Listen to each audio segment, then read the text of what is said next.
నమస్తే అండి. ఈ రెండు పెట్టలకి కూడా గుడ్డు ఉండాలండి. గుడ్డు లేక పొద్దు నుంచి తిరుగుతున్నాయి ఈ రెండు కూడా.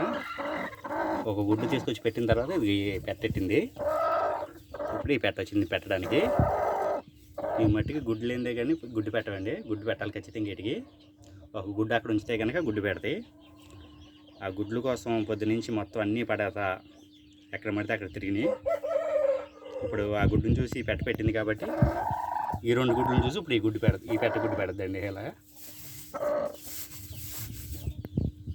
కొన్ని పెట్టలు గుడ్డుతో సంబంధం లేకుండా పెట్టి వెళ్ళిపోతాయి. కొన్ని పెట్టలు మట్టి ఖచ్చితంగా గుడ్లు కావాలి. అక్కడ గుడ్డు ఉంటేనే పెడతాయి. ఈ రెండు కూడా ఆ విధంగా గుడ్డు లేకపోతే కానీ పెట్టట్లేదు. ఇప్పుడు ఈ పెట్టను తీసేసుకుంటే ఇది ఆ ప్లేస్లోకి వెళ్ళి గుడ్డు పెడద్ది.